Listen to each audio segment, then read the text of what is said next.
রাহাত আর মায়ের পরিচয় হয়েছিল একেবারে হঠাৎ করে। প্রথমে বন্ধুত্ব, তারপর ধীরে ধীরে ভালোবাসা। তারা দুজনেই বিশ্বাস করত পৃথিবী বদলে গেলেও তাদের সম্পর্ক কখনো বদলাবে না। প্রতিদিন রাত জেগে কথা হতো, ভবিষ্যতের কত স্বপ্ন, ছোট একটা বাড়ি, ভান্ডার টবে ফুল, আর একসাথে বুড়া হওয়ার প্রতিশ্রুতি। কিন্তু জীবন সবসময় প্রতিশ্রুতির মূল্য দেয় না। একদিন মায়ের পরিবারের পক্ষ থেকে বিয়ের চাপ আসতে শুরু করলো। মায়া অনেক চেষ্টা করেছিল, কিন্তু পরিবারের সিদ্ধান্তের সামনে দাঁড়াতে পারেনি। রাহাতকে কাঁদতে কাঁদতে বলেছিল, আমি তোমাকে ছেড়ে যেতে চাই না। রাহাত চোখের পানি লুকিয়ে বলেছিল, কিছু ভালোবাসা পাওয়ার জন্য নয়, মনে রাখার জন্য আসে। এরপর ধীরে ধীরে যোগাযোগ বন্ধ হয়ে গেল। বহু বছর কেটে গেল।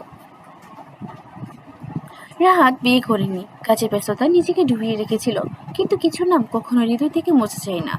এক বর্ষার বিকেলে হঠাৎ একটি হাসপাতালে যেতে হলো তাকে। করিডোর দিয়ে হাঁটার সময় ধরে একটি পরিচিত মুখ দেখতে পেল। মায়া, অনেক বুঝোপড়।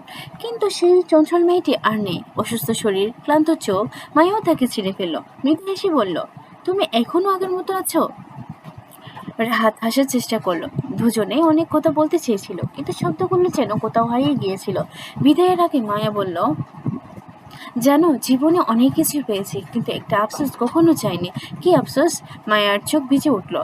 যাকে সবচেয়ে বেশি ভালোবেসেছিলাম, তার সাথেই জীবনটা কাটাতে পারলাম না। রাহাত কোনো উত্তর দিতে পারলো না। কয়েক সপ্তাহ পর খবর পেল মায়া আর নেই।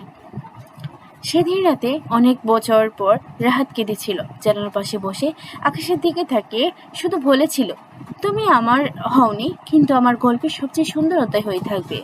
কিছু মানুষ জীবনে আসে দেখার জন্য নয়, স্মৃতি হয়ে বেঁচে থাকার জন্য।